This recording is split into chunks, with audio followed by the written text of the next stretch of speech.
அதுக்கு பெருமிதம்னு பேர். நமக்கு ஒரு பெருமிதம் வேண்டும். எந்த பெருமிதம் தெரியுங்களா? சிவபெருமானுடைய தொண்டன் என்கிற பெருமிதம் அவசியம் வேண்டும். வேற எந்த இடத்திலும் பெருமிதம் இருக்கக்கூடாது. என்னை போல் செல்வம் இருக்குதா உன்னிடத்துல, என்னை போல உன்னால் வீரம் செய்ய முடியும், இப்படி மற்ற இடங்களில் பெருமிதம் கொள்வது உயிருக்கு ஆபத்து. ஆனால் இறைவனுடைய அடியவன் என்கிற நினைப்பு இருக்கிற பெருமிதம் இருக்கு பாருங்க, அது உயிருக்கு பாதுகாப்பு. ரெண்டுமே பெருமிதம் தான். நீங்கள் உங்களை போல கற்றவர் இல்லை என்று நினைச்சிங்கன்னா அது பெருமிதம் தான். என்னை போல செல்வந்தர் இல்லை என்று நினைச்சா பெருமிதம் தான். என்னை போல ஆட்சி செலுத்துவர் இல்லை என்று நினைச்சா பெருமிதம் தான். இந்த பெருமிதமெல்லாம் உயிருக்கு ஆபத்து. ஆனால் உயிருக்கு பாதுகாப்பானது எதுன்னு கேட்டால், நான் யார் தெரியுமாயா? சிவபெருமானின் அடிமை அப்படி நினைக்கிற பெருமிதம் இருக்கு பாருங்க, அதுதான் உயிருக்கு பாதுகாப்பு. அந்த பெருமிதம் தாங்க நமக்கு வேண்டும். சிவனடியார்களுக்கு என்ன பெருமிதம் வேண்டும் கேட்டால், நான் இறைவனுடைய அடியவன் என்கிற பெருமை வேண்டும். அந்த நினைப்பு நம்ம எப்போதும் நம்ம இடத்துல இருக்கும். நீங்கள் எந்த இடத்தில் இருந்தாலும், எந்த சூழலில் இருந்தாலும் உங்கள் நினைப்பு என்னவாக இருக்க வேண்டும்? நான் இறைவனுடைய அடிமை, நான் இறைவனுடைய அடிமை, இறைவன் திருவடி என் தலைமீது இருக்கிறது, என் தலைமீது இருக்கிறது என்கிற நினைப்பு நம்ம இடத்துல இருக்கும்.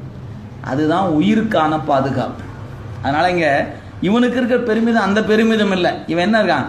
தன்னை போல வாழ் பயிற்சி கற்றுத்தருகிற ஆசிரியர் இந்த சோழ நாட்டில் எவரும் இல்லை என்கிற பெருமிதம். அதனால் பெருமிதம் வந்து உற்று பாருங்க, உலகில் சோழ நாட்டில் மட்டும் இல்லை, உலகத்திலேயே இவனை தன்னையே சால மதித்து உள்ளான். தன்னையே தான் எப்பவுமே நம்மை பிறர் மதிக்கணுங்க. நீங்களே உங்களை பெரிய ஆள் நினச்சிக்கிறது இல்லை. அது பெரிய ஆளுக்குரிய அழகு அல்ல. உங்கள் பெரியவர்னு யார் சொல்லணும்? அடுத்தவங்க சொல்லணும். நான் யார் தெரியுமா ஐயா அப்படின்னு பேசுறதுக்கு பேர் பெருமை இல்லை. நீங்கள் எங்கேயாவது போனால், ஐயா அவர் யார் தெரியுங்களா, வாங்க வாங்க அவர் விடுங்க முதல்ல அப்படின்னு அடுத்த ஆள் சொல்லணும். நான் போய் நின்றுட்டு, யோ என்ன நான் யார் தெரியுமா, எங்கேருந்து வந்துருக்கேன் தெரியுமா, இன்னும் என்னையே தடுத்து நிறுத்தியா நீ அப்படின்னு நிற்பது பெருமிதம் அல்ல. உங்களை அறியா நீங்கள் போய் அப்படியே கூட்டமாக ஒரு இடத்துல போய் நின்னா, அங்கே இருக்கிற யாரையோ ஒருத்தர் பார்த்துட்டு வந்து, சிவசிவா ஐயா அங்கே நிற்கிறேன், வாங்க வாங்க நீங்கள் உள்ளே போங்க கூட்டம் வச்சுங்க, இல்லையா எனக்கு போகிறேன், நீங்கள் வாங்க போகலான்னு போய் அங்கே போய் இருக்கிற அப்படி மற்றவர்கள் தான் உங்களை பெரியவர் என்று சொல்லணுமே ஒழிய, நாமளே நான் தான் பெரியார், நான் தான் பெரியார், இது எந்த இடத்திலும் வரக்கூடாது. பூசையில் கூட என் வழிபாடு உயர்ந்தது என்கிற நினைப்பு இறைவன்கிட்ட செல்வதற்கு தடையாகும். என்னை போல் பூசை செய்வர் உண்டா? என்னை போல் அலங்காரம் செய்வங்க, நான் இறைவனை அலங்காரம் பண்ணுவோம், நீங்கள் பண்ணுவியா அப்படின்னு கேட்பது, என்னை போல பாடுவியா, என்னை போல பூசை செய்வியா, இது எல்லாமே இறைவனுக்கு தடை தான். இறைவனை நோக்கி செல்லுகிற பயனுக்கு தடை. என் பூசையில் கூட அந்த இன்னைக்கு நல்லா அலங்காரம் பண்ணிட்டோம், அப்போ எப்படி தான் மகிழ்வது? சுவாமி இன்னைக்கு நல்லா அழகு படுத்திட்டீங்க, என்னை நல்லா வேலை வாங்கிட்டீங்க, அப்படி தான் நினைக்கணுமே ஒழிய இன்னைக்கு நல்லா பாடிட்டேன்னு நினைக்கூடாது. இன்னைக்கு நல்லா பாட வச்சுட்ட சுவாமி அப்படின்னு நினச்சிட்டிங்கன்னா அதுதான் பாதுகாப்பு. நாம் நினைப்போம் இன்னைக்கு பாட்டு கலக்கையாச்சு, இன்னைக்கு பாட்டு அப்படின்னு நம்மளை நாமே நினச்சிக்கிறோம். பார்த்தீங்களா?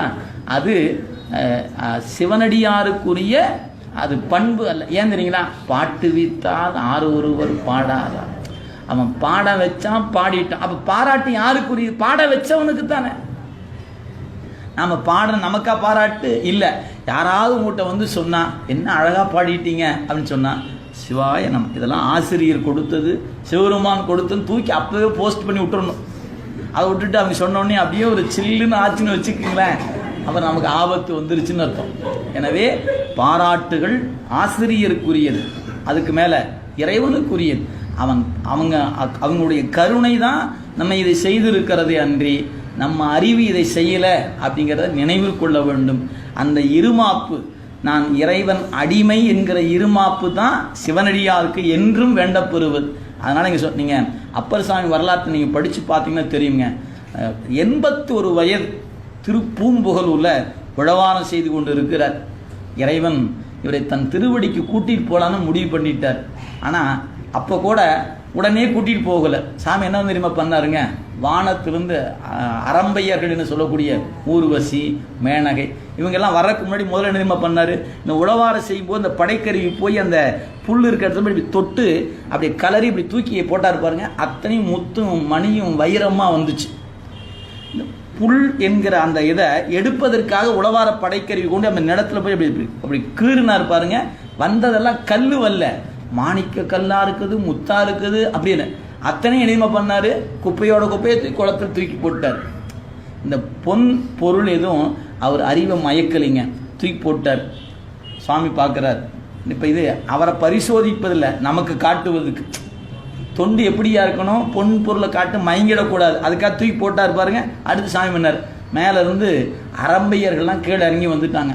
நீங்கள் அந்த பகுதி பார்த்தீங்கன்னா மேல் ஆடை நழுவி நிற்க, அப்பர் பெருமானை அப்படி கட்டி தழுவது போல பக்கத்தில் நெருக்கமாக போய் ஆடினாங்களாம். அவர் பார்த்தாராம், இங்கே பாரு நான் யார் தெரியுமா, சிவபெருமானுடைய அடிமை, வேலையெல்லாம் இங்கே ஒன்றும் நடக்காதுன்னாராம். அந்த இடத்துல பாருங்க, அந்த மயக்கம் செய்கிற பெண்களை பார்த்து, எப்ப 81 வயது உடைய அவரிடத்துல அரம்பையர்கள் வந்து நின்று ஆடை நெகிழ அரவணைப்பது போல வந்து நின்று ஆடினார்கள். அவர் சொன்னார், நான் யார் தெரியுமா, பெருமானின் அடிமை அப்படின்னு சொன்னார். ஏன், அந்த அடிமை தாங்க பொன் பொருள் பெண் எல்லா மயக்கத்திலும் நம்மளை காப்பாற்றும். இந்த நினைப்பு உங்கள் அறிவுக்குள்ளே வந்துட்டாவே உங்களால் எதுலேயுமே அழுந்த முடியாது. எல்லாம் இருக்கும், எல்லாமே நம்மகிட்ட சுற்றி பார்த்தா எல்லாமே நம்மகிட்ட இருக்கும். ஆனால் உங்கள் அறிவு எப்போ அழுந்தாமல் இருக்குது தெரியுங்களா, நான் இறைவனுடைய அடிமை என்கிற நினைப்பு நம்மகிட்ட வந்துருச்சுன்னா இந்த பொன் பொருள் பெண் எதுலேயுமே அழுந்தாது. அது பாட்டு அது இருக்க வேண்டிதான். நான் பாட்டு நம்ம எப்படி தாமரை இலையானது தண்ணீரில் எப்படி இருக்குதோ அந்த அதுக்குள்ளே தான் இருக்கும், ஆனால் ஒட்டாமல் நிற்குது பாருங்க. அந்த பக்குவத்தை எது கொடுக்கும் என்று சொன்னால் உங்கள் நெஞ்சுக்குள்ள நான் சிவபெருமானின் அடியவன், சிவபெருமானின் அடியவன் என்கிற நினைப்பு மட்டும் வழுவி போகாமல் நிற்கும். எந்த இடத்திலும் அந்த நினைப்பு இருந்து விட்டால் உங்களுடைய சுற்றுச்சூழல் உங்களை ஒருபோதும் பாதிக்காது. இல்லைன்னா சார்ந்ததின் வண்ணமாதல் ஆன்மா அப்படின்னு நம்ம என்ன ஆயிடுவோம், சார்ந்ததின் வண்ணம் ஆயிடுவோம்.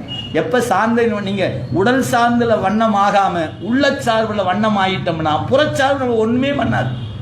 எது வேணாலும் இருக்கலாம், அது பாட்டுக்கு இருக்கும். நான் பாட்டுக்கு பெருமானை நினச்சிக்கிட்டு சிவாய நம்மன்னு கம்முன்னு உட்காந்துக்கும், எந்த மயக்கமும் நம்மகிட்ட வாராது. அதான் சொல்ல. எனவே